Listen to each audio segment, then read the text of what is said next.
वो मंदिर बना रहे हैं, हमें उससे कोई लेना देना नहीं है। लेकिन हमारा जो रोजगार से जुड़ा हुआ मामला है, स्वास्थ्य से जुड़ा हुआ मामला है और मानवीय अधिकारों से जुड़े हुए मामले हैं, वो उनकी इच्छा है, आस्था है, वो बनाते रहें। लेकिन उन चीज़ों को भारतीय लोगों के ऊपर थोपने का कोई उनका मौलिक अधिकार नहीं है। वो गुमराह कर रहे हैं अंधविश्वास और पाखंडवाद के माध्यम से। SC ST OBC के लोगों को वो गुमराह करके रखना चाहते हैं, क्योंकि जितने ज़्यादा अंधविश्वास और पाखंडवाद में वो हमारे लोग उलझे रहेंगे, तब तक ब्राह्मण राज स्थापित रहेगा और वो ब्राह्मण राज हमारे लोगों को गुलाम बनाए रखने का काम करता रहेगा।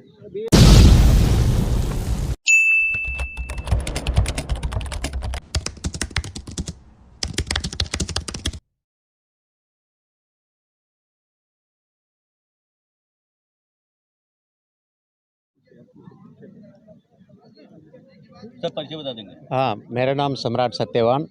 सर, देखने को मिल रहा है कि पहले जो समाज की तमाम पार्टियां थी वो सत्ता में आती थी, मतलब आज की डेट में ऐसा क्या हुआ कि ये राजनीतिक अछूतपन इनमें आ गया है, ये सत्ता से बेदखल हो चुकी है, क्या कारण है?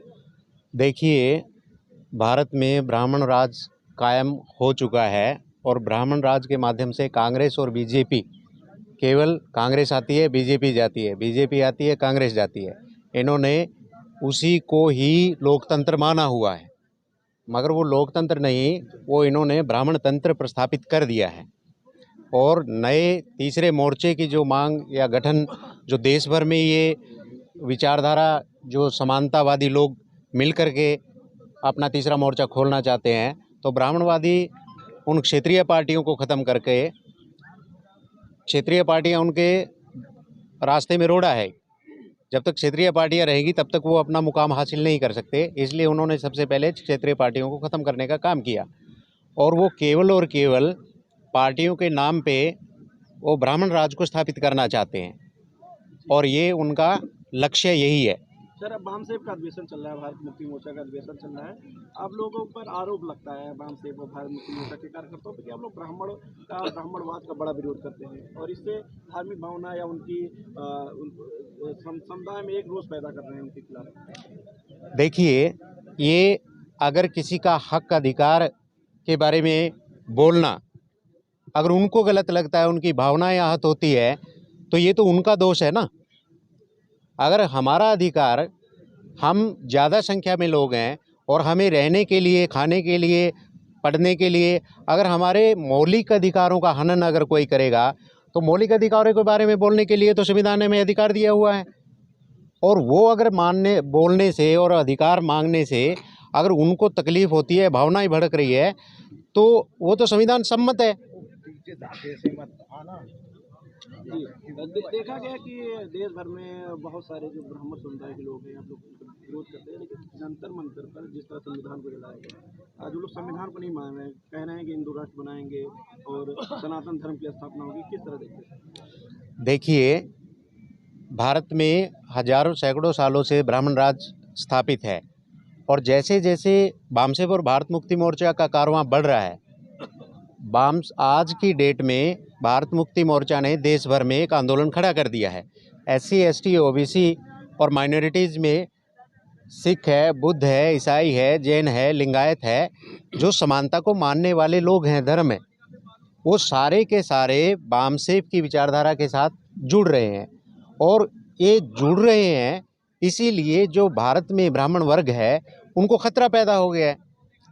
तो भारत में ब्राह्मण चाहता है कि अगर हमें अपनी सत्ता कायम करनी है, तो जैसे जैसे विचारधारा बामसेब भारत मुक्ति मोर्चा के माध्यम से हमारे गांव लेवल पे लोगों तक जा रही है, तो इससे उनकी जो ताकत थी, हमारे लोग, वो ताकत उनकी कम हो रही है।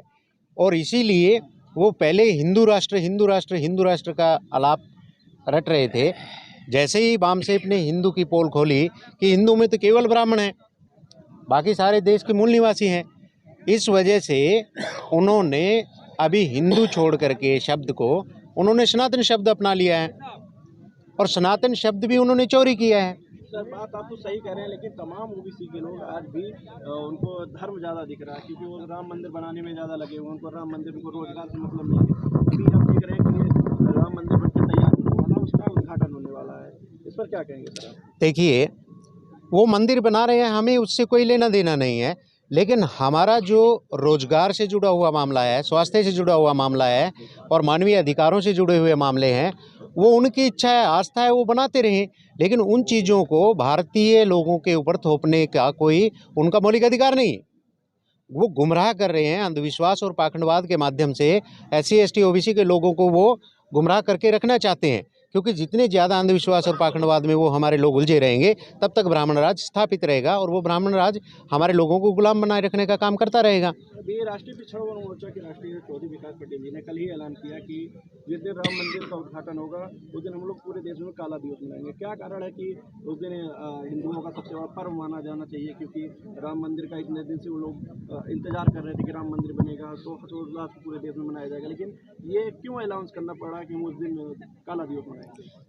देखिए, जिस तरह से बाबरी मस्जिद गिरा करके वहाँ राम मंदिर का कंसेप्ट ब्राह्मणों ने निर्माण किया, तो उसमें क्या है, वो ओबीसी लोगों का इस्तेमाल किया। अब ओबीसी के लोगों को लगा कि हमारा सबसे बड़ा मुद्दा यही है, तो उन्होंने गुमराह करके ओबीसी के लोगों को उधर लगाया। लेकिन बामसेब और भारत मुक्ति मोर्चा के माध्यम से ओबीसी के लोग बड़े पैमाने पे इस विचारधारा के साथ जुड़ रहे हैं और उन्हें भी महसूस होने लगा है पूरे देश भर के अंदर कि ये ब्राह्मणों के द्वारा बनाई गई एक चाल है और हम हर बार फंसते जा रहे हैं। जैसे जैसे हमारा पिछड़ा वर्ग के लोग हैं जो इस विचारधारा को समझ रहे हैं, वो उनसे अलग हो रहे हैं। क्यों? क्योंकि अभी जो उनकी कमेटी बनाई गई, क्योंकि वो लोग असमानता को मानने वाले लोग हैं, कमेटी में कोई भी ओबीसी नहीं लिया गया है। इससे साफ पता चलता है कि ओबीसी के हक अधिकार, जैसे संविधान लागू हुआ 1950 से आज तक ओबीसी को उनका हक नहीं मिला है, तो वो सीधा सीधा दिखाई दे रहा है। कमेटी के अंदर भी केवल ब्राह्मण वर्ग के लोगों को शामिल किया गया है, तो ओबीसी को क्या मिलेगा? अभी देखने को मिल रहा है कि क्षत्रिय समुदाय द्वारा भी विरोध किया जा रहा है राम मंदिर ट्रस्ट का। उसमें वो लोग ये मांग कर रहे हैं कि राम मंदिर ट्रस्ट में एक भी ओबीसी को शामिल नहीं किया गया। इस पर क्या कहेंगे? देखिए, जो क्षत्रिय लोग हैं वो नाग लोग हैं और वो अपने इतिहास को, बामसेब और भारत मुक्ति मोर्चा ने जो इतिहास खंगाला, इतिहास देश में पहुंचाने का काम किया जन जन तक, इससे क्षत्रिय लोगों के मन में भी अपने इतिहास को जानने की इच्छा जागृत हुई और बहुत सारे जो बुद्धिजीवी क्षत्रिय लोग थे वो बामसेब के संपर्क में आए और उन्होंने इस कारवां को देखा, इस विचारधारा को देखा और उन्होंने ऐलान भी किया। जैसे कि भारत मुक्ति मोर्चा का कल पहला दिन था, तो उन्होंने ऐलान किया कि जो भारत मुक्ति मोर्चा ये जन आंदोलन करना चाहता है, तो ये जन आंदोलन समता, स्वतंत्रता, बंधुता और न्याय के लिए है और हम सब आपस में एससी एसटी ओबीसी और क्षत्रिय लोग आपस में भाई भाई हैं। इसीलिए ये लड़ाई केवल एससी एसटी ओबीसी की नहीं, हम भी आप लोगों के साथ लड़के ये लड़ाई जीतेंगे। समाज को कैसे समझाएंगे, क्योंकि समाज के तमाम लोग क्वेश्चन करते हैं, कमेंट करते हैं, कहते हैं बामसेब के लोग क्षत्रियों को साथ ले रहे हैं, उनका संगठन बना रहे हैं। वो लोग तो अन्याय अत्याचार करते थे, ऐसा दिखाया जाता था फिल्मों के माध्यम से, तो समाज में ऐसा व्याप्त भी है। क्या कहेंगे? देखिए, जैसे कल हमारे फिल्म स्टार आए हुए थे, तो उन्होंने क्या क्या बताया कि जब से फिल्म इंडस्ट्री का निर्माण हुआ है, सारा के सारा, चाहे वो कार्यपालिका है, मीडिया है, न्यायपालिका है, सबके ऊपर केवल एक जाति विशेष वर्ग का उस पर कब्जा है। और टीवी के माध्यम से, क्योंकि वो सबसे बड़ा साधन है लोगों तक अपनी बात पहुंचाने का, तो ब्राह्मण लोगों ने उसका इस्तेमाल एससी एसटी ओबीसी को गुलाम बनाए रखने के लिए ही टीवी के माध्यम से, कि वो अपना विचार, अपना कंटेंट डालते हैं तो वो लोगों तक पहुंचता है। इसीलिए हमारे लोगों को ये जो कंटेंट है, अब सोशल मीडिया जब से आया है तो उनका कंटेंट कम काम करने लगा है।